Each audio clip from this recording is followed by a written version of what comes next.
రాజకీయ కక్ష.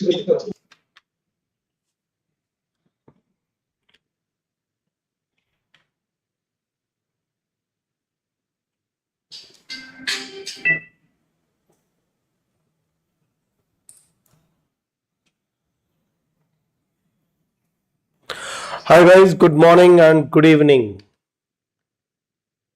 Good evening. And Good evening. Good evening, sir. yeah, the session is definitely live on YouTube. Also, it is being there on the Teams, and we will definitely have the shared recorded version also at later point of time. So, yes, as you all know, this particular session is going to be all about what you are going to get in the entire Azure DevOps training. What are the benefits of you joining this training, of course, offered by Deccansoft, and what all features this particular course has. And at the end, I'm definitely going to take all the questions about whatever career related questions you may have, like, is this particular training for you, or are you a best fit for this? What kind of opportunities you can expect? Everything related to career, I'll take at the end of this particular session. So, yes, I would like to jumpstart with immediately discussion on the entire training curriculum. And let me be very honest, it's like a summary of the entire course. What I'm going to talk about now is the summary of the entire course. What you are going to learn, what is the importance of each topic, where do we fix that particular block in the entire building, all that you are going to learn. That means you'll have decent understanding of the entire subject. So to begin with, yes, the first we have is DevOps introduction. See, DevOps is a buzzword now. Almost everybody wants to learn DevOps. Dev, development, ops, operations, basically the IT operations. Development is all about using C#, Java, Python, PHP, using some programming language and building applications. And operations is all about deploying these applications in different kind of environments, which can be QA environment, UAT environment, and eventually, of course, moving into production environment. The IT team is responsible for creating the entire infrastructure, taking care of the security, granting the required permission to different types of users, ensuring that the organization policies are taken care of, and many other aspects is what the IT team is responsible for. Security is another important aspect. So if suppose dev is responsible for building the application and ops is responsible for deploying the application, what is that which bridges the gap between them? Because developers don't understand the IT terminology also. Forget about able to deploy the applications into real world, real environment. They don't even understand the right terms many times. They are very good. They are very happy with their programming language knowledge. Like I was a C# developer for almost 18 years, exclusive C#. I was probably doing C# and related things. I would say in general, I was a .NET developer. But in the .NET development scope, I know how to build various types of applications. I know how to build applications which are Windows based applications, which are console based applications, which are mobile based applications, which are web based applications. Various types of applications I would build, but I don't know how actually I can make them available to the final consumers. That job was always delegated to some other team. I'm very strong in what I do, but I don't know what others do. That was the major problem. And the IT team, when they get the ready-made application already developed, their job is to solely deploy the application. Now this team doesn't understand what are the intricacies inside the box. They only understand outside the box. They see a box from outside and try to deploy. Developers only know inside, but they don't know how to carry the box, how to transport the box. Developers don't know. They are only responsible for putting content inside the box. So now there has to be something which can easily carry the box from the development to the production environment. Basically, we need some carrier, and that's where actually comes the role of a DevOps engineer. They should understand partially what developers do, and they should understand partially what operations team do, and they have to bridge the gap. They have to create a culture in the organization where the dev and operations along with the other teams can all come together and become responsible for delivering of the project in a very amicable manner, rather than having a blame game. Like the development shop will say operations did not deploy the application properly, and the ops will say the dev did not do the job properly, they have issues. Instead of having the blame game, the role of DevOps engineer is to attach responsibility to everyone and make them responsible, and all this in a very amicable, in a very friendly environment. Basically, it's a bridge which is created between the dev and the operations for a smooth deployment of application into different types of environments, and creating a culture. Most important, the culture creation is also the job of the DevOps engineer. So he's not just a doer, he's also a thinker. Most important thing, DevOps engineer has to think. More than doing, he'll have to think. He has to find out what are the best ways of doing it, what is the optimized way of creating the infrastructure which ensures that the cost is also in control, taking proper inputs from the development, sharing them with the production, doing the required builds, deploys, all those things. So DevOps is basically a kind of holistic role. So here I would like to take one very commonly asked question. I don't know a programming language. So can I be a DevOps engineer? So what do you think? You can put your answers in the chat. The question is very simple. I do not know a programming language. Can I be a DevOps engineer? What is your answer to this question? I would request you to put your opinion in the chat. You can say yes and add a reason. You can say no and add a reason. Or if you are okay, just say yes or just say no. I do not have knowledge of programming language. I don't know C#, I don't know Java, I don't know Python. I can't write programs. I don't understand object orientation. I have never coded. I'm very poor at logic creation through code, which definitely nowadays is not needed because we have things like GitHub Copilot, and we have got ChatGPT, and we have got so many other GPTs. So what do you think is the fact a DevOps engineer should have the knowledge of programming or not? One thing is very clear. A DevOps engineer is not a developer. They're not same roles. Developer is the one who actually should and must have knowledge of C#, Java, Python.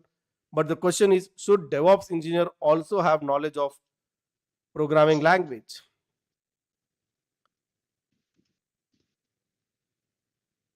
So there is a mixed thing, but I feel the answer is no. The DevOps doesn't need to have knowledge of programming language.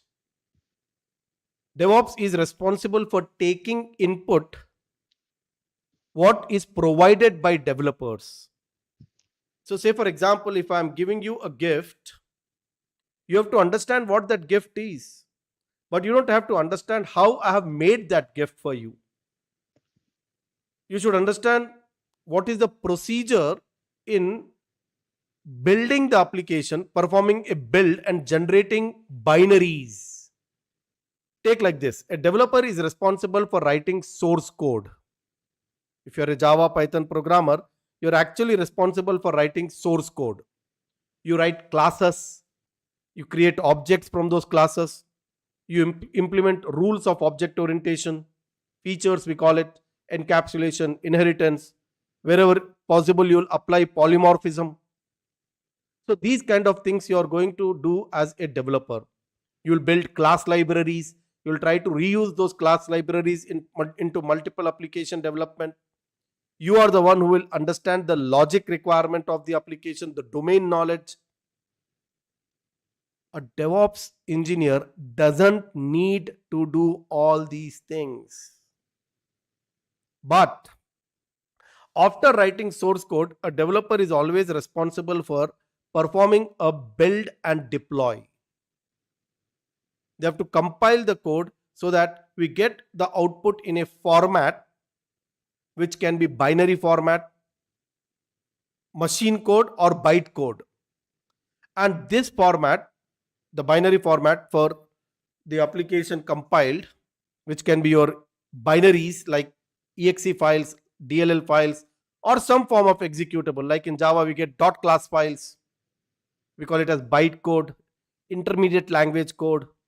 Sometimes it is just interpreted, not even compiled, whatever.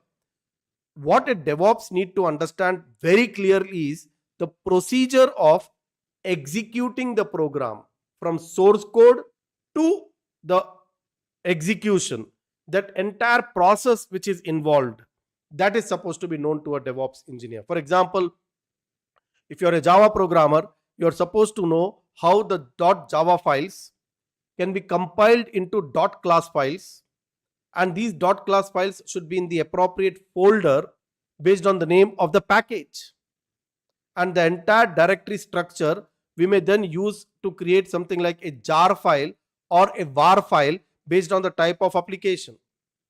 So how is this done? Yes, the Java developer might use Maven, and the Maven packages, how they are integrated. This procedure is what one is supposed to have knowledge. Likewise, if you are a C# programmer, you should understand how the NuGet packages are downloaded. You should understand how the CS files, .cs files are compiled into the DLL files and the exe files, and how these exe files and DLL files are then executed.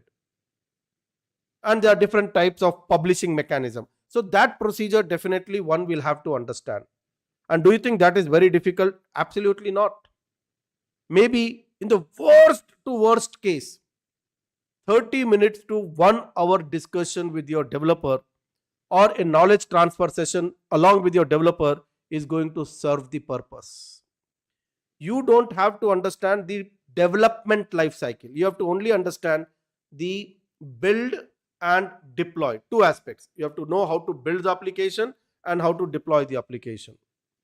Actually speaking, deployment is not even a specialization of developer. They only know how to build and probably run the application on their local machine, how to test the application on their local machine. So yes, that is bare minimum that anybody can learn with little bit of input. Today you might learn DevOps and I would teach, let us say, using .NET. There is a very high possibility that when you go to some organization and start working there, you might use Java as the programming language. Your colleagues, your team is using Java, and those applications you'll have to deploy. They might be using Python, they might be using PHP, they might be using Go language, they might be using Ruby on Rails. These are different popular languages which are used for different types of purposes. Possibility is there. The team is actually not even doing kind of direct development. They are data engineering teams. They are creating pipelines for data engineering. So you may have to understand their process. So that is always going to be a learning curve based on what kind of team you are going to join, based on what kind of associates and their domain you are going to work with. So first and very clear point, a DevOps engineer is not a developer. A DevOps engineer doesn't need to know programming language, but should know the procedures for performing a build and deploy. They should know what is the power given to the developer through which they will create some kind of output. They have to understand not that power, but the output. How they are creating, that they have to understand. That is very important. Now the other side, ops. Should a DevOps engineer know how to create a virtual machine? Should a DevOps engineer know how to create a network between these virtual machines? Should a DevOps engineer know how to set up the inbound and outbound traffic rules, where only the required communication should be allowed? Should he know how to set up the firewall? What type of disk has to be used for different types of virtual machines? Should PaaS be a better choice, or infrastructure should be a better choice? I mean, should a DevOps engineer again worry about the hardware or the data center management or administration of your cloud platform? No. Even that is not the job of DevOps. But a DevOps engineer would then be responsible for creating certain scripts. We can call them as Terraform scripts. Or if you are working with Azure, they can be your ARM templates. So there are some native or generic Terraform declarative way of creating scripts. Sorry, there are declarative way of creating scripts, and through the scripts they will be required to create the infrastructure. The script once written would give us the ability to create multiple environments with just running the same script with different parameters. I can create a dev environment, I can create a QA environment, I can create a production environment, and I just need to change the parameters for each type of environment, and everything is done through the scripts. So who will be responsible? Yeah, there will be specialist. There is a very good possibility that in your team there is a person who is specializing in writing Terraform scripts, or maybe ARM templates, or whatever is supported by your cloud platform. You as a DevOps engineer will be responsible for plugging that into the pipeline and executing it. So neither you should have deep understanding of programming language, nor you should have deep understanding of the hardware. You should have overview of both, and with that you have to create a bridge. That is what is actually the role of a DevOps engineer. But again, I'm repeating this point. DevOps engineer is not a role of a doer, where somebody who is just a fresher would be immediately given a task of or responsibility of deploying the application up to production. Imagine one thing goes wrong, entire website is down, users are not able to consume the content. Pathetic. And we had a similar situation yesterday. Of course, the reasons were different, but we had a situation where the IT is going down in the organization. So entire world has seen the problem. So like that, if my site goes down even for few minutes or few hours, it's a loss to my organization. So reduce the loss, cut the number of hours for which my site would be down, how sooner we can come back in the case of some kind of vulnerability or some kind of hack or some kind of breakage which might be there on our website. So all these are responsibilities. And how do you learn all this? Experience. So you might be taken as a fresher in a DevOps team, but they'll give you all jujube jobs, small jobs. They'll not give you a very responsible job of probably directly be able to deploy the application into production. So in this particular chapter, we are going to understand all these aspects of DevOps. Generic this is. We start with what is agile method, what is waterfall model, what is agile methodology, what are the different phases of software development, how the applications today are broken into multiple sprints, and how sprint by sprint the development is going to happen, and where actually the DevOps comes into picture, what are the practices. Definitely there are challenges even for DevOps engineers, and how to overcome those challenges. What are the various tools you have to learn? And the list is huge. Scary. I can use the word scary. If you end up thinking that you will learn all the tools of DevOps, you will go crazy, you will go mad. Those many tools are there in the industry for suiting different types of requirements, and all this at different times a DevOps engineer is supposed to have knowledge of. They should know what is CI/CD pipeline and what is the responsibility of a DevOps engineer. That's what we discuss in this particular session. See, DevOps is a generic role. And then there is a role called as Azure DevOps. I mean, you can think of different types of DevOps tools in the market, which are contributed by various different organizations, and probably also think of it something like this. I saw this picture somewhere. For different types of purposes, there are different tools. All these are different tools, platforms. So DevOps programming languages, it can be any one of course, this is not created by somebody who loves Microsoft. I'm pretty sure this is a diagram created by someone. It's not by me. It's created by someone who probably doesn't like Microsoft. You don't see a lot of Microsoft traces here, but I just used it. I'm using it. Just want to show you how the different responsibilities are there. A programming language is used for development of application. Then there is an administration job, the operations team, which will have to have knowledge of Linux, Unix, Windows. Then there is security team, taking care of network security, protocols, how they work, certificates, how to be taken care of. Then there are different types of servers, your web servers, your database servers, your caching servers, all different types of SQL, NoSQL. You need to have ability to do administration.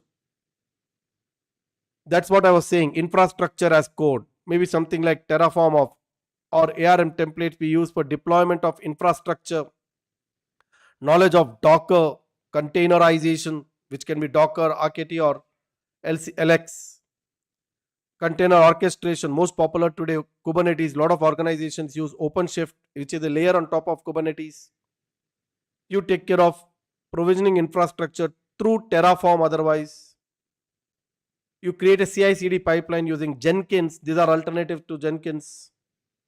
You don't have Azure DevOps. Actually, Azure DevOps CI/CD pipeline should come here. So all these are different options for different types of technologies. The list is big. Do I need to learn all? No, you can't. To be honest, even I don't know. Learn as much as you can, but the core is what you'll have to understand. The main core is what you'll have to definitely understand. And then you have to keep building the branches of the tree. Root is important. So DevOps is like a generic. There are a lot of tools by different types of vendors. And then Microsoft came up and created a supermarket. They said, in building a DevOps pipeline, what all things are needed? First thing we would need is something like a version control system. So we already have multiple version control systems, like we have got GitHub, which has been there for years. We have got GitLabs, Bitbucket, and so many other version control systems are there. Azure DevOps says, okay, I'm going to give something like Azure repos. Likewise, to create a CI/CD pipeline, popularly people have been using in the past Jenkins. If you are using Jenkins, you'll have to create your own infrastructure. You'll have to create one or more virtual machines where the pipelines are going to execute. But what Azure DevOps said is, no, we don't want all this nonsense. We will give you the infrastructure needed for execution of your pipeline. They made pipelines creation very easy. So they have substitute for something like Jenkins. So you're actually learning Jenkins or you're learning Azure DevOps. Don't try to learn both. You'll get confused. Unnecessary knowledge that would be. Like I never learned AWS, but I'm very good at Azure. AWS is an alternative. Somebody would go for Azure, somebody would go for AWS. It's like Coca-Cola, Pepsi choice. So you might go for Jenkins, you might go for Azure DevOps, but Jenkins is like legacy now, gone. Too complicated, not so friendly, but when compared to Azure DevOps, which is very friendly, very easy, and that's why it is everywhere. Likewise, we have got Azure Boards, which is equivalent to your Jira. So there are industry packages, there are Microsoft tools available. These are Microsoft collection of different services in Azure DevOps. So Azure DevOps is like a product in which we have got multiple services. So here we understand what is Azure DevOps, what tools have to be used at different stages of the project life cycle. We also create an account for Azure DevOps here. We create an organization, we set up a project, we ensure that we apply for parallel jobs so that we can run our pipelines without paying anything extra, and how to create users, invite teams in setting up the entire Azure DevOps account. That's what we are going to see in this. So our account is ready. We know what Azure DevOps do and all the other tools do, and our account is ready. Then the next topic is supposed to be Azure boards.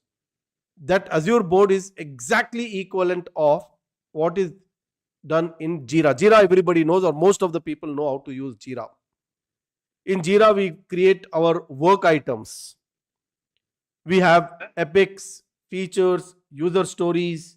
We create work items, we create tasks, we create so many different types of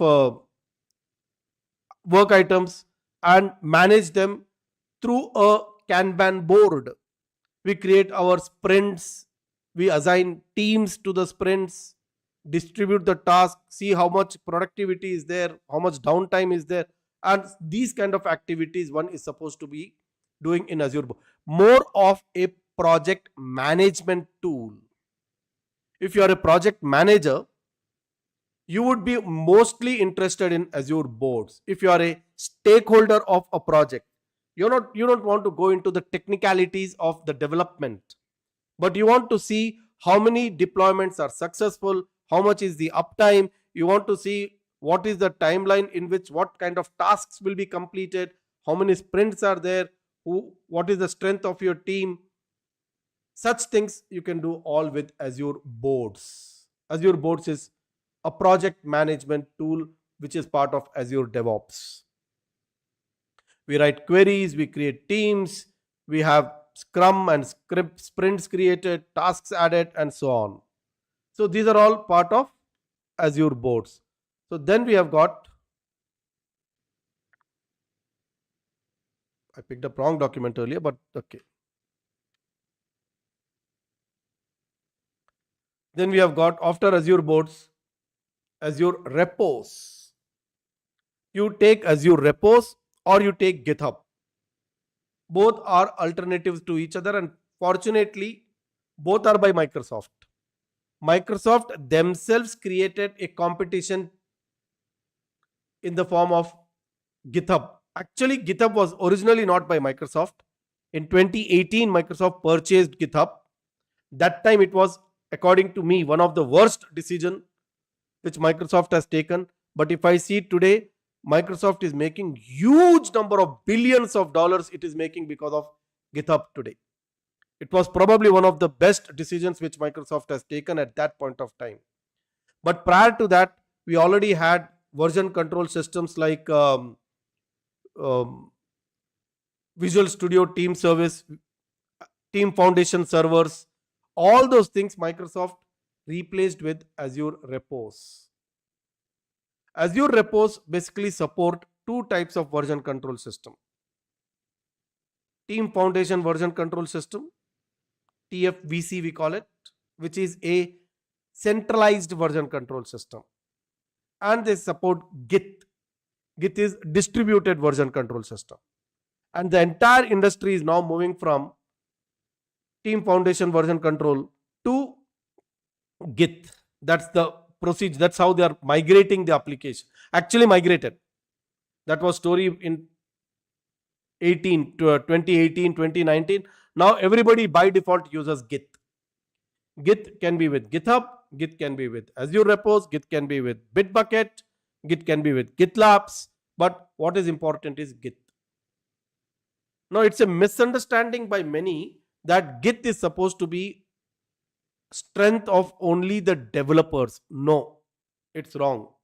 Even if you are not a developer, even if you are probably simply a person who is managing the documents or whatever other roles you take, knowledge of Git is kind of essential today. And I have seen, to be honest, those who know Git or claim at least to know Git only know hardly 20 to 30% of Git. And they all get stuck when there is a abnormal situation, when there is a conflict, there is a merge conflict. They don't know how to go back and correct the history. So this becomes the limitation of most of the developer, because people learn Git using tools. They right click, perform the action, job over. Magic. No, you have to learn things from the hardcore way of. I mean, I'm a person who always concentrates or focuses on basics. I create strength to my foundation by really understanding and teaching basics right. Once the basics are right, anything can be built up today. And today we are in a world where we have Chat GPT. We have got so many GPTs or so many uh, OpenAI or other kind of supports, where if we know what has to be done, they will do it and give it to us. So foundation becomes very important. I'm going to focus on the foundation. We'll understand how to resolve merge conflict, how to optimize using rebase, how to do cherry picking, how to take care of reverts, resets, when to use revert, when to use reset, disadvantages, and most important, we are going to learn about various branching workflows. Certain organizations keep it very simple. They would go for feature branch workflow. Some will go for Git flow branching workflow. So when to use which one? That's what we will discuss here. So Git, we go pretty decently deep dive in our training, so that you should be able to comfortably manage the branches which are created by different, or which are created for different developers for parallel development, and also at the same time having entire code history, so that we can go back in time if needed. So that's what is the power of Azure Repos, GitHub, or you would say Git in general. So this is one very important aspect. This is actually the starting point for the development. Your source code of the project, which is Java project, .NET project, Python project, has to be pushed into a repository, which can be Azure repository, Azure Repos repository, or GitHub repository, or Bitbucket repository, or GitLabs, or so many are there actually. And then we have got continuous integration pipeline. Now the code has gone into CI pipeline. Once the code has gone into the CI pipeline, we want to perform build. In the past, we had something called as Classic Editor. Just when Microsoft came up with Azure DevOps, Classic Editor was more popular. People used to do kind of drag and drop, not exactly drag and drop, but kind of drag and drop. They would see the tasks in the form of some GUI, select them, do some configuration. That doesn't give us a lot of flexibility. But that was the approach used in the initial days. Today, the entire industry has moved away from Classic Editor to YAML, YAML, yet another markup language, YAML pipelines. But what we do is, we'll have introduction to Classic, so that possibility is there you might end up into some legacy project, and this legacy project they have already built using Classic Editor, or probability is there you are trying to convert your Classic Editor pipelines into YAML pipelines. So you have to understand how the transition is supposed to be. What are the limitations? So we do start with building a CI pipeline using Classic Editor, and then we move to creating a CI pipeline using YAML, the latest. This is touch for a day or two and then finish. A day, maximum one session. Most of our activities we are going to perform using YAML pipeline. They are tough. I have seen people somehow feel more comfortable with Classic, but that's not the way industry is working today. I don't want to make you happy by my course. I want you to learn, go through the tough positions or situations, and become strong enough to understand and be able to handle the situations in the industry. when it comes to your project. So CI pipeline using YAML is what little tough though, but we'll see step by step. We'll go with basics and gradually will improve, and that's what we will see in this chapter. So we have started building our CI pipelines, and into those CI pipelines we will add on quality check. We don't want our code which is not of standard to go and get added to the master branch. We want to perform something like unit testing. We want to be able to ensure that enough amount of test cases have been written by the developers. We want to also ensure that proper commenting and proper coding standards have been taken care of. So that aspect is also taken care of through pull request concept. We do learn what is a pull request and how to merge through a pull request code into the master branch in Git. But the benefit of the pull request we are going to take when we create our CI pipeline. Automated unit testing, automated code coverage testing is what we are going to perform here. And then we will bring Sonar Cloud. Basically on premise it is Sonar Cube, and cloud version is Sonar Cloud, which is taking care of your source code quality. It can also take care of your code coverage. It is also going to find out vulnerabilities in the source code and create a report, which is very important for developer to ensure that there are no technical debts. We should keep deleting content which is not needed instead of postponing it for tomorrow. And Sonar Cloud kind of tool is going to help us in doing that. Likewise, we might probably use lot of open source components in our project. Lot of JavaScript can be added, which is third party, into our project. Now, because of those, we might end up violating certain licensing principles, and we might put ourselves into big problem. Or sometimes the open source component was identified to have certain bug and we are continuing to use the older version. We are not upgraded to the new version. So detection of such kind of things also should be done through the pipeline, and Bolt is what we are going to use for that. Earlier it was called as White Source Bolt, but now it is Bolt. After we have the CI pipeline, the next thing is creating a CD pipeline. Again, there is something called as release pipeline which was used, the classic editor release pipeline which was used earlier. We do start with classic release pipeline, but very soon we move into a YAML pipeline. Deploying your applications into different environments. This is where actually we create a pipeline for deploying applications in dev environment, QA environment, production environment, involve approvals, involves execution of some automation scripts to validate whether it should move forward or it should stop there. So such kind of things, and then eventually deploy into app services of Azure, or you want to deploy into a virtual machine, or you may want to deploy a Azure function app. Something like that is what we are going to learn. So ultimately it is in this module our code has gone into the different hosting environments where the application is going to execute. So all that, how the security has to be taken care of, how do we connect to the external resources, all that we are going to see in this particular chapter. And then we go deep dive into what is a CI/CD pipeline concept.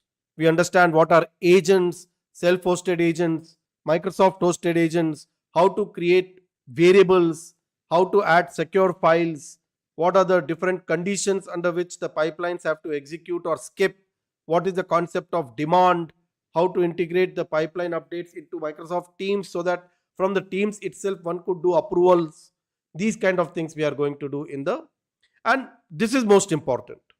Lot of interview questions, certification exam questions also are going to be from this particular module. Entire module is theory, concept related. And then we move to UI testing. We know that a lot of teams in the industry are using Selenium for performing a UI testing. We want to do automated UI testing through the pipeline. In the sense, suppose there is a form in which if I fill the data and if I submit, I want that form to be properly validated. And after the form is submitted, what should be the next result? We want to write a proper test case for it. Definitely these are called as unit test, but UI unit testing, which is done through tools like Selenium. So how to bring Selenium into a pipeline? Yeah, I'm not going to teach you Selenium. If a Selenium developer has written a Selenium test case, how to put that into a pipeline so that we can run and ensure that the UI test cases are thoroughly tested in the pipeline itself before we move on. Lot of data has to be kept secured in Key Vault. Things like I would like to put my connection strings, database connection strings, or maybe storage keys, or some kind of passwords. We don't want to store them into configuration files associated with our application. We want them to be stored in a vault which is very, very, very strong in terms of security implementation. Nobody can break these kind of vaults. So how to use key vaults for reading secrets and keys with different types of identities, managed identities. That's what we are going to see in this. How a key vault can be used in ARM template at the time of creating the infrastructure. Say for example, I want to create a virtual machine, and for that I would like to write a IAC, ARM template, infrastructure as code, ARM template, JSON document I would like to write. Now in that JSON document, how should I give username and password to log in to the virtual machine? If I give it in plain text format, anybody can read it. So how to overcome that problem? That we do not directly specify the password here. We'll put that as a secret in the key vault, and ARM template reads it from the key vault. So key vault is a reference through which secured information can be pulled into a pipeline and used for different types of purposes. Security aspect. We are going to see how through a pipeline DACPAC files can be created for doing an update to database. Not only source code of the project, but even database update scripts can be done through a pipeline. Of course, here we are very specific to SQL Server, but in at least SQL Server has that ability in the form of DACPAC, data access packages. So how to create those data access packages, how to create a source code in the Visual Studio and do a database update. Then I told you IAC, creating infrastructure through code. That's what we are going to cover in this. This is Azure specific. ARM template are for only Azure. Same things we will also do using Terraform. Strangely removed from here, but yes, how to execute a Terraform script, how to do Azure infrastructure creation using Terraform in the pipeline. That's what also we cover in this particular module. And then how to build reusable artifacts. Let us say there is one team which is responsible for creating only class libraries or creating packages. If you are a .NET developer, you might create NuGet packages. If you are a Java developer, you will create Maven packages. If you are a Python developer, you will create Py packages.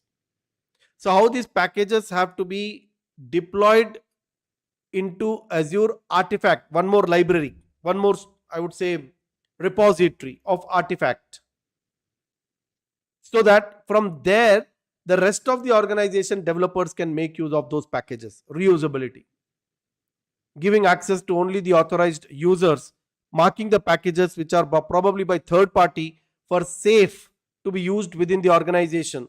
That's all is through Azure Artifact. Though we don't learn Jenkins, we do invest little time on if I perform CI, continuous integration in Jenkins, how can we do deployment in CD in Azure DevOps? See, possibility is there somebody is dealing with a legacy project and they have already got a Jenkins pipeline. So, how can we use the output produced by Jenkins in Azure DevOps? That part we are going to learn here. So, you is definitely going to get exposure to Jenkins environment. Followed by that, today everyone knows the importance of containerization and orchestration. Every project people want to do containerization so that it becomes much easier to do the deployment. And Docker is one of the most popular containerization platform, but there is substitute to Docker. There are alternatives to Docker. But how to create a image through a pipeline, how to publish that image into a Docker registry, which can be Docker Hub or which can be Azure Container Registry, or for that matter any container registry. It can be in AWS, GCP, IBM, somewhere. And then how to use those registry images for deploying the application into something like web apps or virtual machines is what we are going to see in this. When Docker is used, job of developer it reduces, actually job of DevOps engineer will reduce, because a lot of things are already there in the image. So how to dynamically create the image with the help of Dockerfile, all that we are going to see here. Then comes the important concept of container orchestration. We are now moving to things like microservices based application. We might have application which is like 100 microservices, 1000 microservices, and we should be able to deploy the relevant microservice as it keeps changing. So how can we bring a orchestrator into the scene so that we as a developer or as an administrator doesn't have to do lot of job? That's where comes the role of Kubernetes. So how to deploy applications into a Kubernetes cluster? And good thing is I have actually developed now a entire microservices based application, though with sample microservices, maybe 3 or 4 only. 4, I think 4 or 5 microservices. How to deploy that microservice project through our CI/CD pipeline in a AKS cluster. It can be EKS also. It can be any Kubernetes cluster. I'll teach you, of course, using AKS. So that is also part of our syllabus here. So you see, we are deploying into app services, which are PaaS services. We are deploying into Azure Function Apps. We are deploying into virtual machines. We are deploying into containerized Kubernetes cluster. I mean, almost all types of deployment we are covering as a part of this training. Now, one important clarification. I am not going to teach you SQL Server. I'm not going to teach you ARM templates. I'm not going to teach you Jenkins. I'm not going to teach you Docker. I'm not going to teach you Kubernetes. They are by themselves very large subjects. They take good amount of time. We are going to learn what is needed for DevOps to work with those objects. Let it be database object or Docker or Kubernetes. What is the role of DevOps in those contexts? That's only what we are going to learn in this training. So net, you will see that you will be able to create pipelines, and these pipelines will be able to deploy application. Say for example, this is one of the examples I show, where we have got API project, ARM template, business object, domain, repositories, web application, web API. You can add testing, unit test cases, UI test cases. All these are different modules in the project. This is monolithic. This is a monolithic application. how to deploy this monolithic application, a shopping cart web application, through a CI/CD pipeline. And we have the pipeline. Something we are going to learn is this kind of pipeline. This is classic. This in YAML is what will be your task. I'll give you classic and I'll show you how from the classic you can get YAML, and I'll give you guidelines and you will be able to create YAML pipeline. That is going to be the end goal. That's actually the final project which is part of our curriculum. So if you go to Azure DevOps, this is the one. Building CI/CD pipeline step by step. I show you how to do it with classic. I give you access to the entire code. I give you a document which has all the steps, detailed steps. You will first do it with the classic pipeline, and then the task will be to do it using the YAML pipeline. Entire project step by step, everything will be given. So how a web application will talk to web API, which will talk to business object, to data access object, to the database. CI pipelines. But when we have completed the course, you would be good enough to do it in YAML.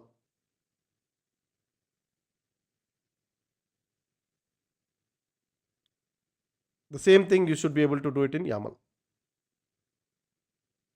That's the end goal. If you are able to achieve this, I think you can go with a huge amount of confidence into the industry. Otherwise, as a part of this training only, we are going to have multiple pipelines created. Just to show you few more, I'll take up a small project and I'll keep adding multiple projects to the same thing.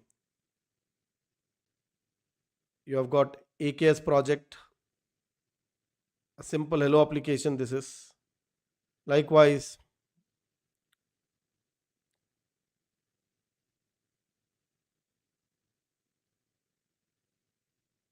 multiple pipelines. You will see we have built, all will be YAML pipelines for different types of deploying to VM. You will be able to write this kind of YAML. This YAML you are going to write, and nothing to worry about. It will be step by step. So you will understand when we take one step at a time. We'll start with baby steps and we will end up learning where we are running, jumping with the topic, that level. The only requirement is you have to participate. You just cannot be a viewer in this particular course, because this course is not just theory, huge amount of practical. For day one, I'm going to start with the project created. The project is going to get added to the Azure repos or GitHub, and from there we are going to create a CI pipeline, CD pipeline, do a simple deployment. Then we'll add unit testing. We are going to add UI testing. We are going to add database project. We are going to add YAML files for deploying through IAC, in creating infrastructure. We are going to add Terraform support. We are going to add class libraries building. We are going to add the steps for Kubernetes YAML files, Docker images. So you have seen the journey is created. It's a journey actually. What I say is the DevOps course at Deccansoft is a journey created. We achieve one thing at a time and we march towards the destination. We progress towards the destination. Keeping the destination in mind, we take one step at a time and we build. So once you have completed this particular project, this particular training, you can pick up any project which you have done. You may not have used DevOps, but you can correlate the topics which we have learned here with the project which you have done and probably be able to claim some kind of experience or explain how you can do those things in case you want to through a pipeline. You can be an influencer in your team who can influence the team to move to DevOps practices for the entire organization. That level of confidence is what I would want to build for you in this particular training. But the requirement is simple. you have to participate. You cannot be just a viewer. You don't have to be a developer, but you have to become a blotting paper. If I tell you do this, you should do it. What are the advantage of blotting paper? If I drop a ink, it will suck entirely. So if a student can have that blotting paper attitude of be able to absorb everything given by the trainer, I think we'll have an extraordinary relationship. Is DevOps an easy course? No. You have already seen it's a lengthy journey, but good thing is we are building step by step. Some of you who are absolutely new, you will have to go through the topics multiple times. Same topic you'll have to repeat. So you'll anyhow access to the videos. You can watch the videos multiple times. Through videos you practice, through handouts you practice. You are going to be provided with the entire courseware for every topic. All the modules which I mentioned are given to as handouts for individual topic. And they are decently big. For example, let's say YAML pipeline. I'm opening random. So how to create the pipeline, how to further add features. You can even do copy paste. You can take this and paste it, but that would be easy way. You will not learn how to make mistakes and evolve from the mistakes. But yeah, for reference, I have given the entire pipelines. You can type it. If you have error, look at the material for reference and come out of it. I'll always focus on how to make things easier, how to make things simpler for a learner. That's how I have actually always followed the pattern of teaching in my career. So you see, entire courseware will be given to you. So you will, some of you who probably don't know, we are now a new URL, bestitcourses.com. You should go to AZ400 Microsoft Azure DevOps. And you can see here the entire course already available in the recorded form. I'm going to use this content for teaching. And I'm going to add more value to what is here. You will get access to this. You will be able to log in and start using this content independently also once you enroll. So, DevOps, who can do? If a fresher wants to do, I would not advise it unless they have good knowledge of Azure. Anybody who is doing DevOps, I feel should have very good knowledge of Azure also. Just having knowledge of DevOps is not sufficient, guys. Things are different today. You will not be able to sustain in the industry with just one technology or one role. You have to probably play multiple roles at different times at least. So you should see that there is a horizontal growth and then there is a vertical growth. So you might become a DevOps specialist, but you have to also have knowledge of other things which are around DevOps. That's why we have packages available like Azure DevOps Expert and Expert Plus, where in Expert Plus we add things like Docker and Kubernetes. In Azure DevOps Expert, you have got Azure Administrator and Azure DevOps topics only. You can go through these packages, but ideally, I would say if you are decently experienced and if you have also got interested in learning Azure, look at these packages of Azure Suite and Azure Suite Plus.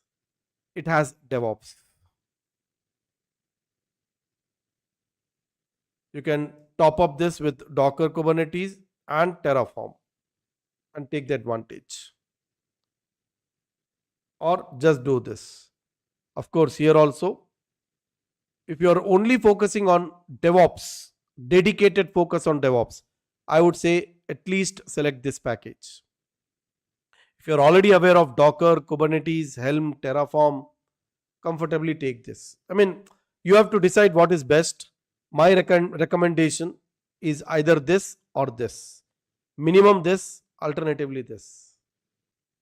That's what is my recommendation. So, and if you are a developer, if you are a software developer,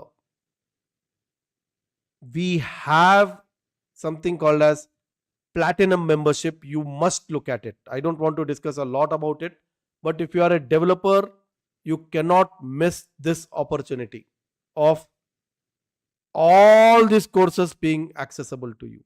You define what you want to learn and when, whether it is AI. I'm already working on open AI courseware. So very soon we might have Microsoft Azure Open AI, of course, a developer course that is in addition to the AI 102 exclusive Open AI. We are going to see your Power Platforms, multiple. Please explore this. Those who don't know that this offering is there, please explore Gold membership, Platinum membership. Please read this entire document. Invest little time before you actually enroll so that you are selecting the right package for your needs. Yeah, the offers are going to be going away. We have this anniversary offers which we are going to close. I just kept it live because I did not want people joining this particular batch to miss this, because Azure batch has already started last week. They have taken the benefit. Maybe Monday we will get rid of all these offers. They will not be there on the screen on Monday. You'll go back to the normal fees for all the courses on Monday. So today, tomorrow is the opportunity in case you want to enroll for this particular package. I would like to actually now pick up some questions from the YouTube, and I would also expect you to raise hand on Teams in case you want to ask me any kind of questions. It can be anything related to subject, more than welcome. So I am reading from top. When will it start? We have started, and tomorrow we are going to have our first session. We have started the course today. Tomorrow we'll have the first session of Azure DevOps, which will be solid, complete 2 hours of session, where I'm going to prepare your machines. So when you're coming with enrollment tomorrow to my class, you have to be ready to download certain softwares and be able to configure your machine to start practicing. So we are going to do that in tomorrow's session. We'll see how GitHub project can be created, all the required softwares you will install on your machine. Everything will be done. The setup of your box will be done in tomorrow's session, and we will also be able to deploy, move our code from local machine to the repo in tomorrow's session itself. How you can create your DevOps account, how to apply for parallel jobs so that at later stages you can create pipelines. All that we will see in tomorrow's session. So did we start? Yes, we have already started. Today itself, actually, I've given you a very high level overview of the strength of DevOps. If you have heard this entire session from starting, you know what is the power of DevOps already now. What is that you can do as a DevOps engineer? Why this role is becoming more and more important? Because it's not about development, it is about smoothly. Imagine now you have ordered an excellent product in Amazon, and by the time it comes to you, it is war and tone. The packaging is not good and it has scratches. What will you do? Will you keep it? You would want to return it. Next moment you want to return it. You definitely don't want to keep it. So DevOps is that one who is going to actually create an experience for the consumer to have the best of the content through the web application or any other type of application for that matter. So that's why I said it's a job of big responsibility. But are there jobs for freshers? Let's see.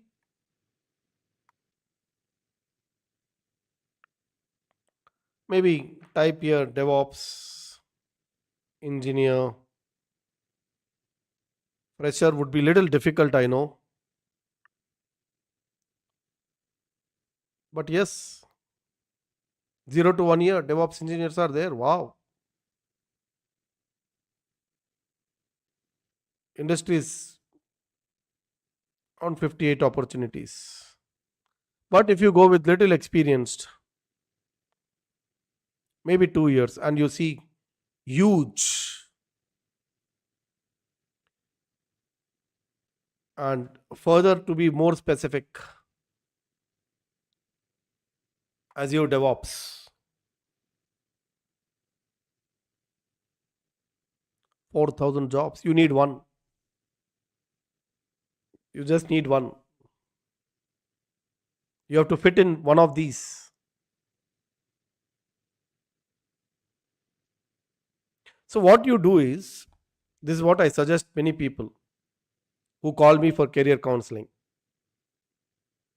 You know your background already, you know your resume already. Think that you have completed DevOps and now upload your profile and get the matching jobs and see how many jobs you qualify for. Whatever is your existing profile, simply dummy profile you create and add Azure DevOps also to it. And even before the course is completed, start attending interviews. Dummy profile I'm asking. Nobody will ask your documents before they filter you. So create a dummy profile, start attending interviews, get rid of the fear before you actually apply. I don't know why people don't do this. This is one of the best techniques to get the fear out and know what is the need of the industry. Almost everybody should do this actually. You got selected, kick off the job. You don't need that because you're still not ready. You will get better. So don't worry, create your dummy profiles. Create profile by some random name, put my name, random number of experience, which is very close to what you are currently and what you are learning. Start attending. A beautiful trick which very few people would use actually, but I would suggest go ahead. You'll know the need of the industry and you can align your career to that. Problem is, many of us are preparing without knowing where we want to go. Why? Somebody told you to learn Azure DevOps and you're learning. No, that shouldn't be the approach. You should have felt a need for it. You should have seen there is definitely a demand in what you are trying to do. Don't go by what others are saying, including me. Because tomorrow you will blame others.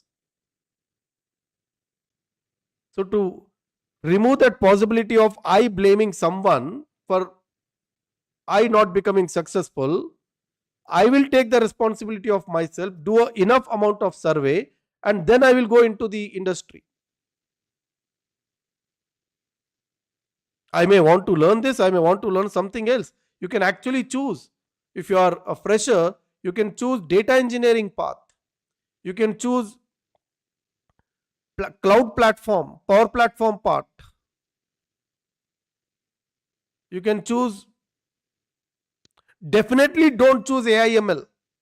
AI/ML is not for beginners. AI/ML is going to upskill you to the next level. If you are a developer, you'll bring you'll bring AI into the picture and then start upskilling yourself. So be careful about what you are choosing. You might even do a job in simple Power BI. Learn SQL Server and directly jump to Power BI. You don't have to be adamant and be stern about learning Azure DevOps only. See which profile matches your. So that's how you should probably select your job. It need not be Naukri. Look at other websites too. Because small organizations will not be able to afford the cost of Naukri subscription. It's pretty expensive. So go to something like Times Jobs, which is comparatively cheaper. So small organizations will post into Times Job, they will not post into Naukri. And if you are a raw fresher, it will be difficult to get into a big organization unless you are something like a campus recruited. I would suggest start with small. So plan before you act. Don't act and then plan. Blunder is what we people do when we do that. So this is a tip which I wanted to share. And if you have made up your mind to enroll, I would suggest to go to contact us, contact Kashmira, contact Shubham. By chance they are not responding, then contact me. Otherwise, spare me. Just text me on WhatsApp. Don't call me. Text me on WhatsApp. I will be able to call you back, or I'll connect you and let you know when we can talk based on my availability when I'm free. But yes, most probably that situation will not come. They will definitely take care of answering your questions. Connect with them on WhatsApp if they are not replying, and both of them you connect otherwise. This is all which I have to share before I take. It's better to have knowledge, but can manage without it. Okay, that's all I think for the first question.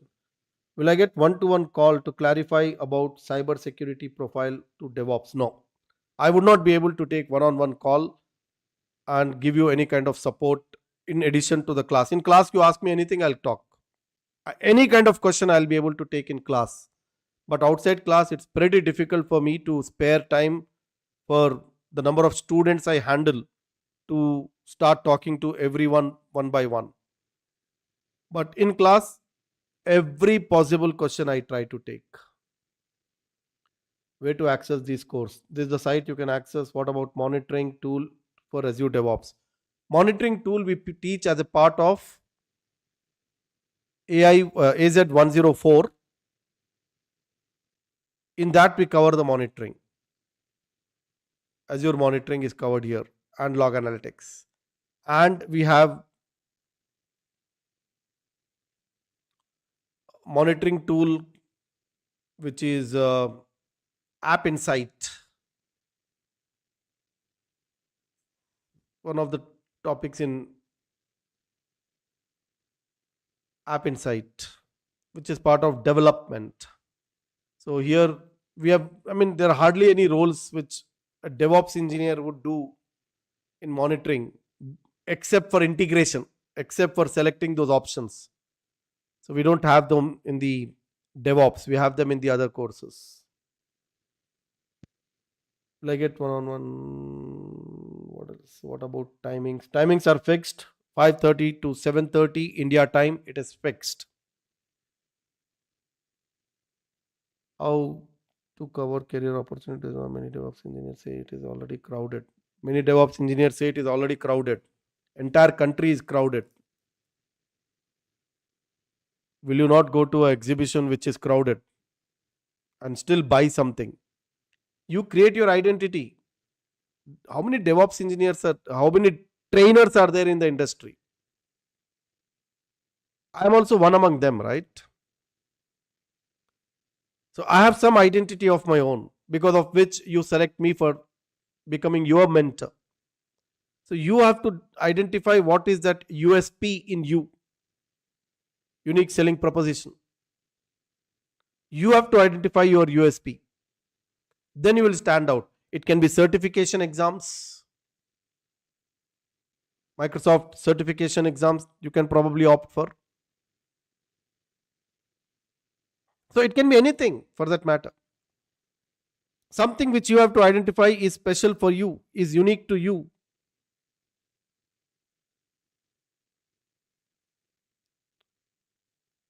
DevOps tools will be installed locally on laptop, or will it be on virtual machine? On your local laptops, how to configure DevOps tools? That's what I am going to teach you.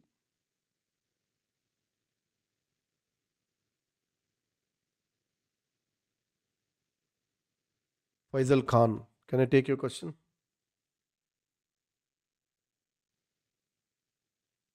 Faisal? Yes, Yeah, yes, Sandeep. How are you? I'm good. Go ahead. I am planning to go for AZ204. Actually, I am basically developer working more for a company, and it will suit for me to have a AZ204. DevOps is something which is more related to a networking infrastructure or That's after the that. mistake. I explained from the beginning of the class. It's neither infrastructure nor developer. It's in between. See, it is like this. Oh, If you go to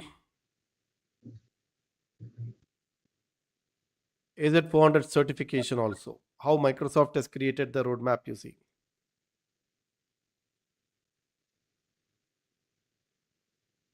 Microsoft certified DevOps engineer expert. Okay. This is okay. the role. DevOps engineer expert is the role. It's a 3-star certificate. And the Okay. roadmap to do this is either do administrator and then do DevOps, or do developer associate and then do DevOps. I mean, you So can do that's DevOps why. and then one of these two. So if you have only cleared Azure developer associate, it's a 2-star certificate. So developer or administrator is your graduation. DevOps is a post graduation. It's an expert level certificate, not an associate level certificate. For example, if you look at AZ305,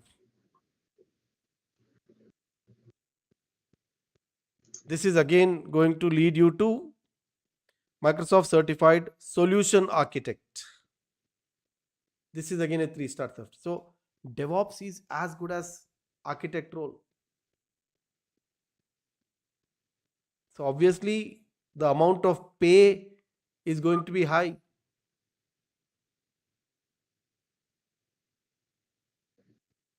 This is architect.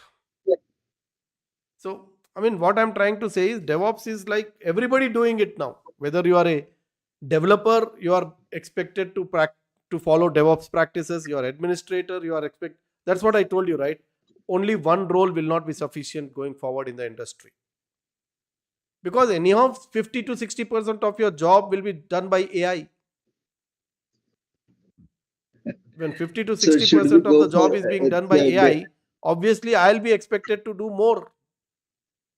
so better to do AI directly than.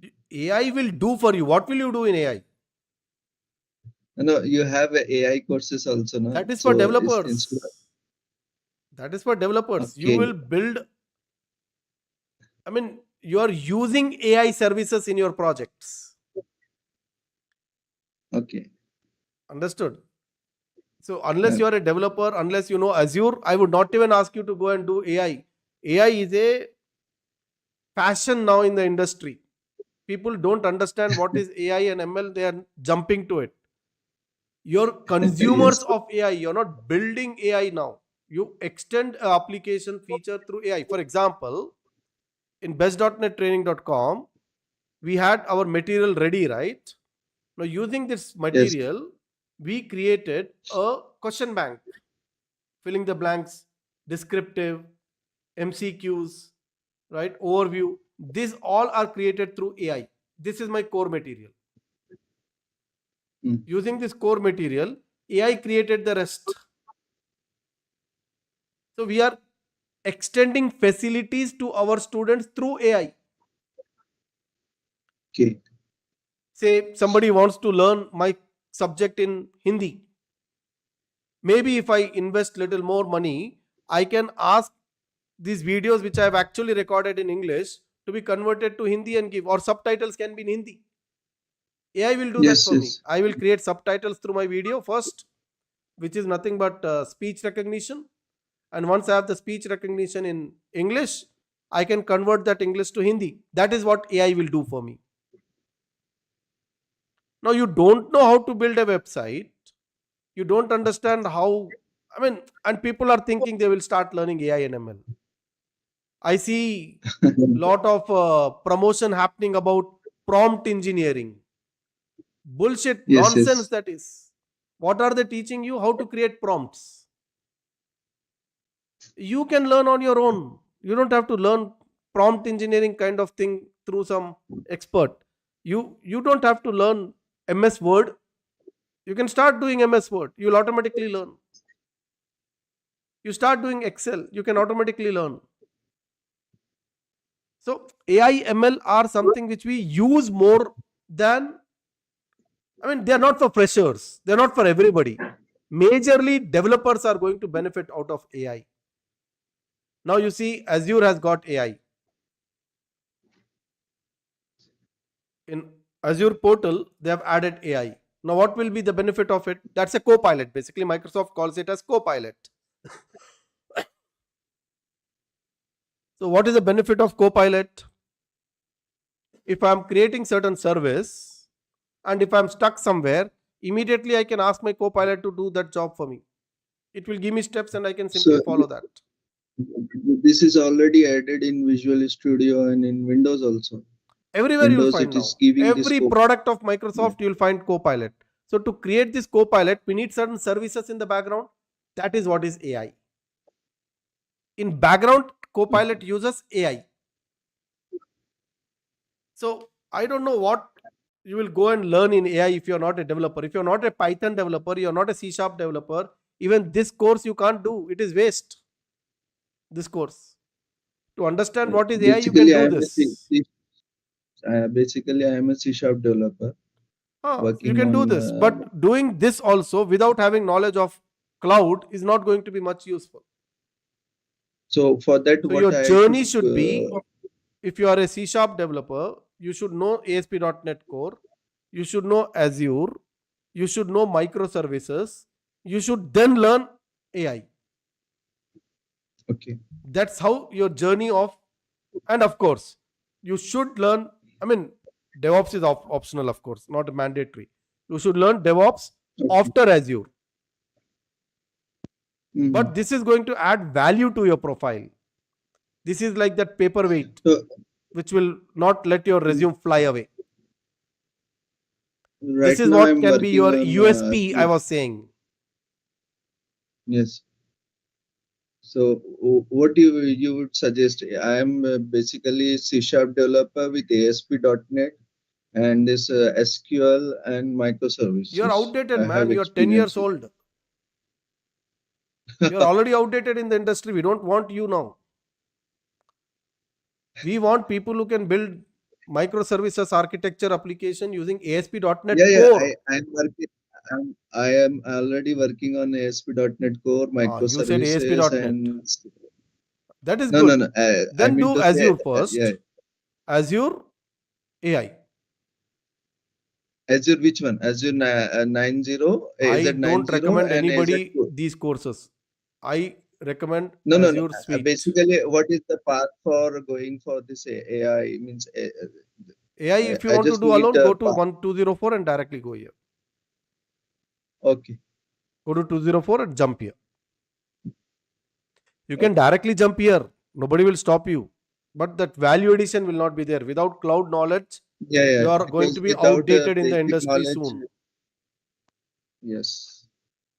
Amit, I'm little blunt, I'm Thank sorry. you. But straight, No. what It's is the the fact right title? thing you. Amit. Thank you very much. Yeah. Hi, Sandeep. Good evening. Thank you for this training. I mean, this session. I'm following you since long. Few days back, I got to know that you are giving training for this one, DevOps. I'm my career. I mean, I'm planning my next part of job to be a DevOps engineer. Uh, but what my question is not related to technical technologies. Question is related to this training. I mean, you're saying that you will register today or tomorrow. The session will be there on Teams or YouTube. How the Teams. enrollment Only will on be done? Teams. Only on Today, Teams. the So demo today session this is is the also on YouTube. YouTube. But after today, it will be only on Teams. Okay. So only enrollment guy or the candidate will get the access and the link Yeah, for obviously, that have to earn particular money, meeting. right? Right? Yes. Correct. Okay, fine. This is what I would ask. Thank you. Prabhakar? Sir, what is the relation between AI and ML, sir, in this course or anywhere? ML is not, again, ML is a subsidiary of AI where you create models. But nowadays, models are all provided ready-made in the industry. Azure gives ready-made models which we can directly use for building applications. So we don't create models anymore from scratch. Okay, ML is not So- machine learning, right? ML is machine learning, model. definitely. Okay. No, AI, ML is there, no? AI is AI artificial or ML. intelligence, Okay. and ML is machine learning. So what is the relation between these two things? Generally, the heading is AI/ML is there, no? This is category, man. Okay. This is not a course. This is a category, and then these are courses. Okay, we need to learn AI and ML. ML is optional. I don't recommend ML. Overview knowledge of ML is enough. Okay. Unless you are an academician, if you want to really write your own models, custom models, if you want to build, it's like going back to C now. Oh, okay, understood. ML people have, industry has already created infrastructure, already created models, and we just want to use them now. We don't want Using to create AI. our own custom models and start training them from scratch. We will not have the volume of data which Microsoft, Google, AWS would already have, right? For training the models. Models have to be trained. For that, huge volume of data is needed. But yeah, there can be certain very specific requirement where the organization might ask you to create custom models and train those models with their custom data, and then on top of it build a web API, and that API is what we will consume in our application. So AI is that layer which makes us consume the APIs provided by ML. Understood. Yeah, thank you. Surojit.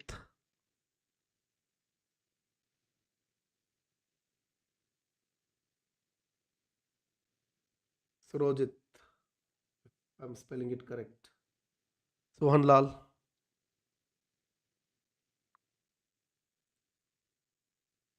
Not able to hear Sohan.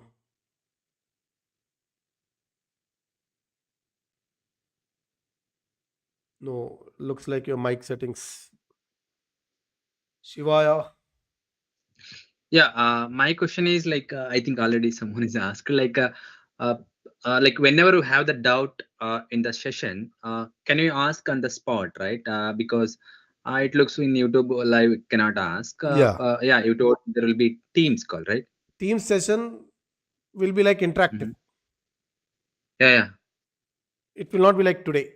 Today it was first part I said I am going to speak continuously because interference will again take me here and there and focus will be lost.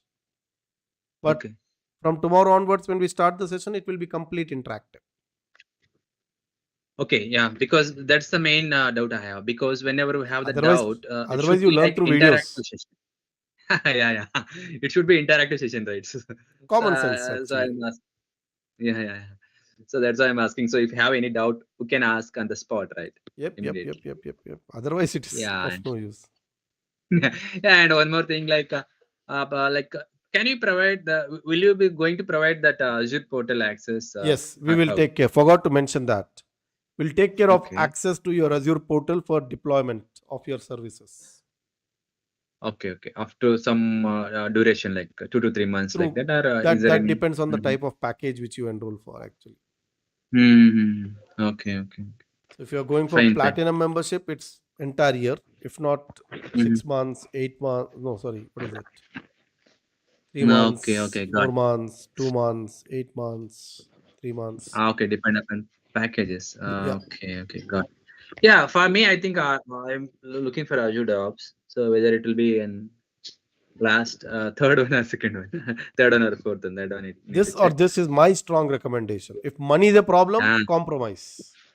For this Azure DevOps only. Okay, got it. Compromise should be only if you have shortage of money. Otherwise, no. Yeah, and this, like when you enroll for this Azure DevOps experts, so the AZ104 and AZ400, it will be running parallelly, or first I've already started 104 last week in the morning. So if you have not joined, that one topic you will miss, which you'll have to attend through videos, and you can continue from tomorrow itself if you want. Okay, that's okay. And my last question is, my wife is a new for this field. So, is there any prerequisites should be there for this course, AZ 104 or AZ 400? She's a computer science graduate. No, she is from pharmacy, MSc. Don't put her in this Pharma field. course. Maybe 104. Okay, 104. Then later you might think this, but first 104. Or maybe SQL Server and Power Platform, Power BI.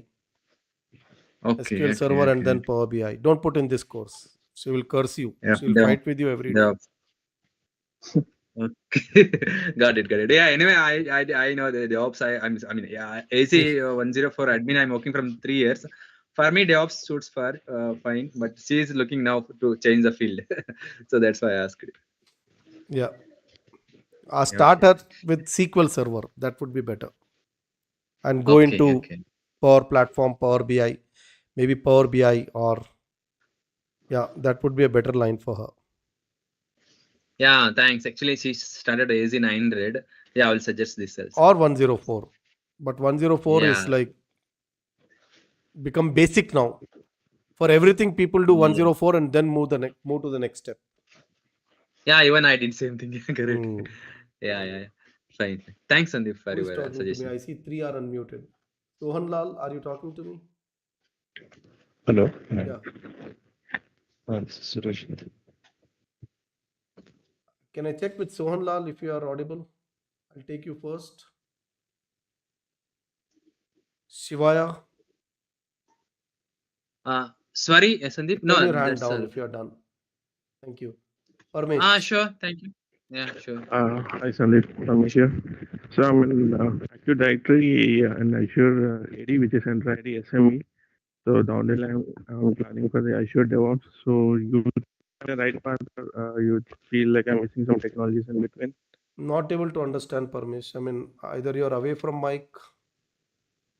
Your voice is not clear. Can you hear me now? Yeah, better now. Yeah. Yes, Sandeep. I'm in Active Directory and Azure AD SME. So down the line, next 6 months, I want to go with Azure DevOps. So do you think I'm in the right path or I'm missing some technologies in between? Azure you have done? Yes, Azure, even Azure administration. Completed, right? Then go for DevOps. Yes. Yeah, perfect. Yeah. Okay. Yeah. Try to do security, right? Data engineer, security engineer. You're in AD, you said. Yes, I'm in core Active Directory engineer and Azure AD, which is Entra ID. Try if you can go for, if you want to go, you can do this. Optionally, you may want to do security associate. Sure. How many years of experience? It's 10 years, Sandeep. I'm an SME in Active Directory. So down the line, Microsoft. So I was more interested in Active Directory. So down the line, Microsoft is moving, binding. Compulsory, you should upgrade to 305 and 400 if you want to have that package continued. Okay. 305, 500 and 400, right? 305 and 400. 500 will be automatically covered.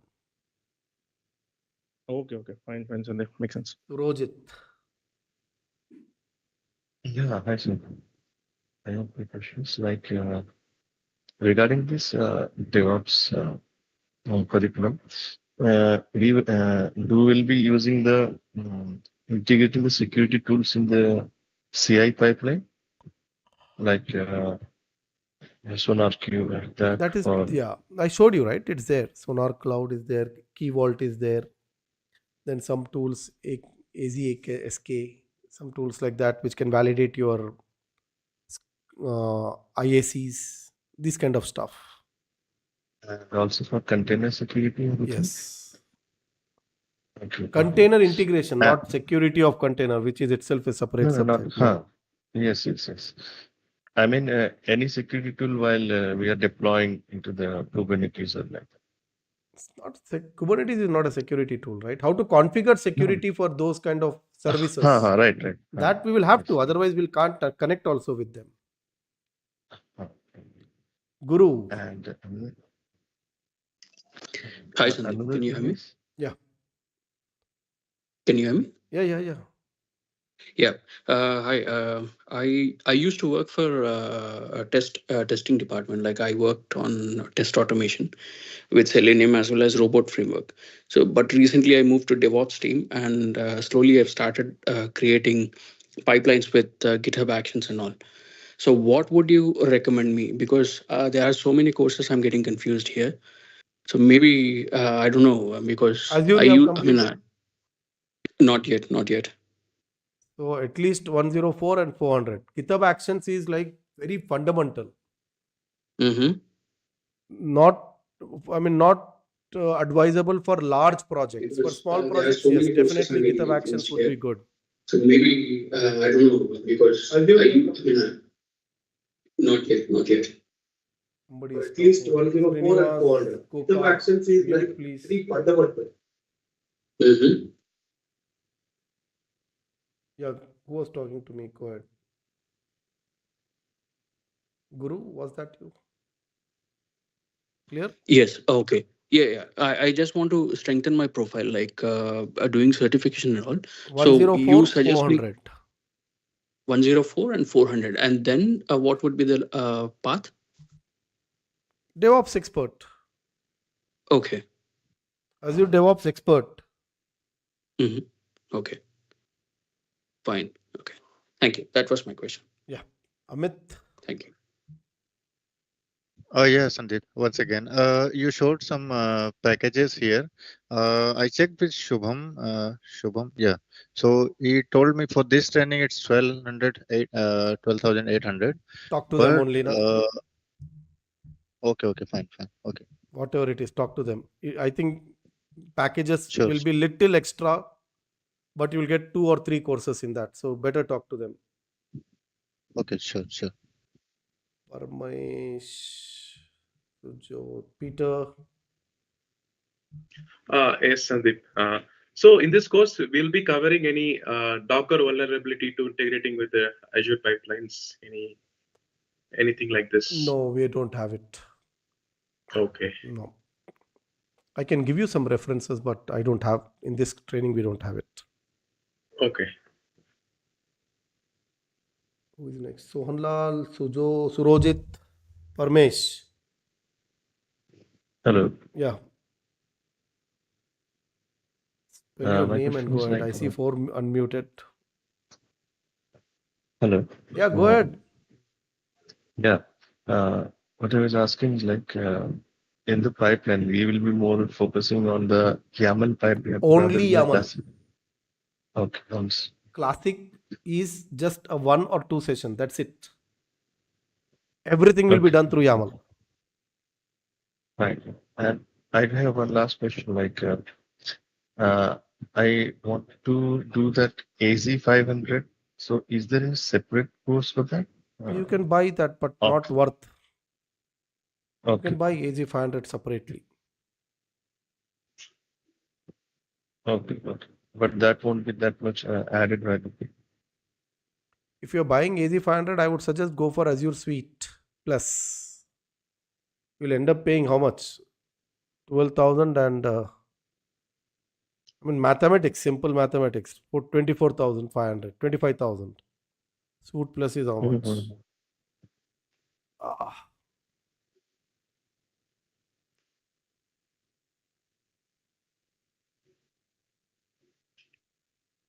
25,000. 500 rupees extra you'll pay. You get so many. I would choose this. Okay. Those who are done, please Now turn your hand down. Peter, I think you're done. Parmesh, you're done. I see all are talking, but I'm not able to hear from everyone. Now I have Hi, Sandeep. One second. Surojit, you're done? Yes, I'm just talking. Sohanlal now. Yeah, I can hear you. Okay, yeah, thank you. Actually, if we recommend this Azure Suite Plus and other like packages for 1 year, you're saying, are we gonna get live training on those all? Yeah. Every course, whatever I'm teaching, you will get live. And you will get access to the live sessions again for 2 days. So If there are some live sessions which I've conducted, those also for 2 days you'll have access to. I mean, nothing yet. Tomorrow you'll see some live sessions are up here. That is part of Platinum membership. Platinum membership gives you a lot of extra benefits. So I would request you to read online. Many benefits are here.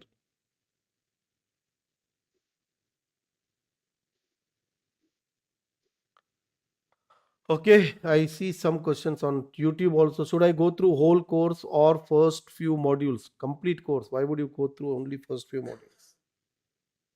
You have to go through entire course. For AI, maths is compulsory. For ML, maths is compulsory. If you are going to create your own models, you want to validate them, then compulsory you should have decent amount of maths and statistics. Then I see I'm a tech program manager. I'm already platinum member. I just need overview, so I know the basics, tools, terminology. Should I go for whole course or first few modules? That's two are connected. I think you just want the overview. If you want the overview, first module will be more than sufficient. Do it till you get tired. That would be my suggestion. Can you patch the Azure microservice and Azure suite and give some discount? That is what is platinum membership. If you patch microservices and Azure suite, it ends up with same thing. Any help for job placement after? No. Zero support from Deccansoft on placement. We are not into that. We will never commit on that. Classes are conducted on Saturday and Sunday. Yes, only on Saturday and Sunday they are conducted. And where is your institute? In Hyderabad. We are online. We are everywhere. You don't need our institute. I don't even go to the institute for teaching. So we are everywhere. Sohan Lal, I think you are done. Aman? Yes, sir. I have about 12 plus years experience, and I'm into application packaging and deployment, SCCM, install Shield. So I was looking for enrolling the Azure Suite Plus. So I just wanted your guidance on what are the best courses that I could go for. Packaging. So you're not into admin, right? No, I'm into mainly application packaging and deployment using SCCM. But did you touch a lot of technology? So basically, I worked on Install Shield, Admin Studio, Wise Packet Studio. So your Install Shield is quite old, man. I mean, you're still using it? Yeah. Now they've replaced it with the ADT. Yes, ADT, PowerShell Toolkit. Mm-hmm. So what is the question? Sorry, I just wanted your guidance on what are the courses I could go for. Suite Plus would be best and enough. Okay. So I think they've already started the course classes for that. Not they, I only, man. I only started. Yeah. I mean, your institute. Yeah. Basically, I covered virtual networking. Half of this topic is covered. So what you do is skip this topic and do it on your own. And next batch you attend if you want to. Okay. But you can join tomorrow also. You can join in the morning session. You will understand partially. It's not like you'll not understand anything. I'll be teaching firewall and stuff tomorrow. Okay. I use these videos only while teaching also. And I add extra value to the class. Okay. So you can definitely learn from here as well. We have the access of these videos during the duration of the course, like 8 or 9 months. Whatever. That depends on what type of package you have selected. Just go to the package and see that. I think for Suite it is 8 months. Okay. I see some questions on Teams. Live videos are updated. Yes, if they need to be, they are updated. Live videos of live classes are uploaded for only 48 hours so that we cover all the time zones. If you miss the live session and if you are in any other time zone, for 48 hours we keep the videos live. So what about lab practice? Yes, we are going to give you access to Azure portal. We are going to give you access to the courseware, which will have all the labs, which will give you step by step. I'll give you reference of Microsoft material through which you can practice. I mean, I'll give you enough material that you will not be able to complete everything. That assurance I'll give you. What about my doubts during lab practicing? You have to connect with us on WhatsApp, or you have to ask in the next session. Either on WhatsApp you should ask, and if we are able to answer then and there, well and good. But labs are having steps with screenshots, videos are given to you. So generally during lab at Deccansoft you will not get stuck. I don't prepare my labs where suddenly something happens. No, everything will happen in front of you on the screen, step by step. So that way labs are pretty friendly document. Srinivas.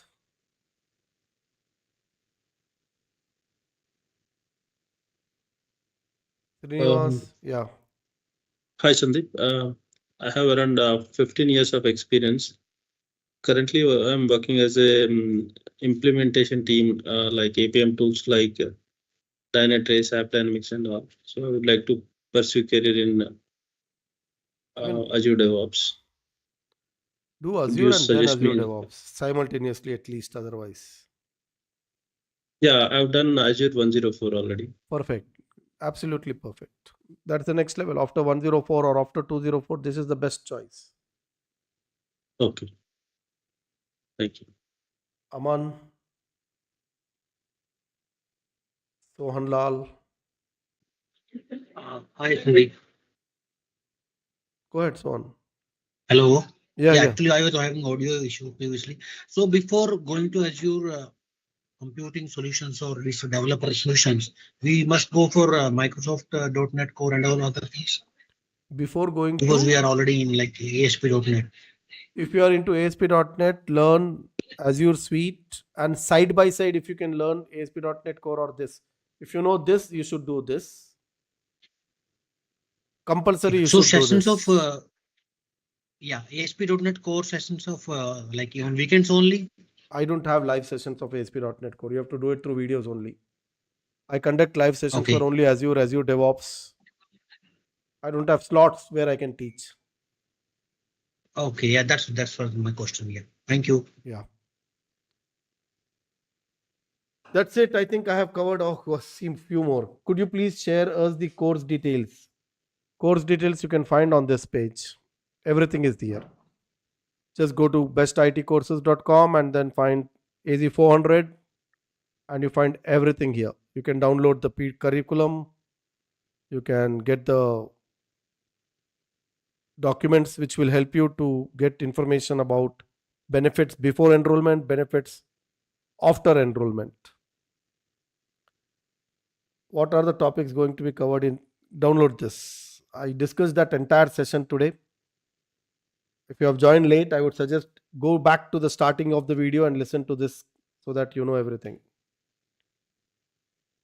I think I took almost all the questions and I see again hands up. Aman, you're done. Sohanlal, you're done. Faisal? Yeah, just one quick question. So if I enroll for the Azure Suite Plus, then does it cover all the DevOps training as well? Yes. Or... Entire Azure, entire DevOps. Okay, sir. Thank you. Faisal?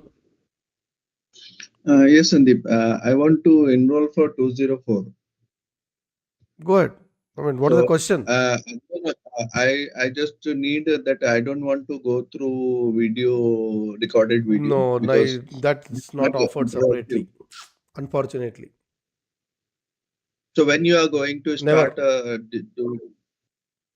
Never. I did experiment of only 204, got only 4 students, and I decided I'll not do it again. Okay, so that means we have to enroll for a bigger objective. I mean, yes. I'm telling you, you will tell me thank you after the training. 204 is for freshers, man. I don't know why. We You should not be happy with this. How many years of experience you have? I have 7 years experience. Do this. Happily do this. Don't shrink. Why you want to shrink? No, covering all the topics at one. You will see that it's useful. You will tell me at the end of the day that, Sandeep, it was the best advice you have given to me. Trust me. So right now this complete course is going on. I've started this parallel. I do 104 and 204 topics. I do parallel. But when I contacted to your sales executive, it is in the morning. Correct. It's very difficult for me. Yes, it's very difficult for me to attend morning because I have night shift. So what happens is you get but I don't think. Then you have to go for platinum. There you get recorded live version. Live recorded version will be accessible to you in that case. But in recorded version, I cannot ask queries and any difficulties. You give me solution. I heard your problem. Give me solution also. It's very difficult. Because of my night duty, it's very Listen difficult. to the videos. You will know that you will not have questions a lot. Trust me. Okay. So how means a fee structure is how? You Right see now, packages, whatever are listed here, all this, only after Monday, this discounts will go away. This will become the base price. If you are a developer and if you have got decent salary, don't buy anything less than platinum membership. There are 400 platinum members at Deccansoft. Imagine. Who are taking the benefits. It's a community by itself. Platinum membership here, it is in packages or packages. Go to packages and read about this. Okay. Gold Hello and guys, platinum. I think I have answered all. Now I see one more. Sharayu. I see Sharayu. Not ending only. Yeah. Hello, sir. Am I audible? Yeah, go ahead. Sir, I'm from testing background, and which certification will you suggest for me? 104 and 400. Okay, is it including any package? Yes. Azure I'm DevOps expert. Azure DevOps expert. Okay. Thank you so much, sir. Shivaya. Yeah, Sandeep. My question is regarding that platinum. So you given layer something like there will be like live sessions and recording of live sessions 48 hours, and also some real-time projects demonstration where it is not there in the gold. So that means whatever you teach for any other courses also, whether it is DevOps or Azure administrator. Every course I teach live. Yeah, every course I teach. Yes. I should teach. So 40. Not only me, my team also. Anybody teaches these courses will be there for additional 48 hours. Okay. And also you can attend live sessions also if we need and if we have a time like that. Yeah. Yeah, that's the one. Okay. Fine. That is the one I was need to ask, like in the platinum. Yep. Yeah, thanks. Are you teaching real-time projects? Yes, all the entire story, man. Venki, I think you should listen to the entire video from scratch. Most of your questions are already answered in the beginning or in the mid of this session. So can I request you to listen to all the session once again? That's all, guys. That's all for today. If you're interested, please go ahead and associate yourself with Deccansoft and your journey will be extraordinary.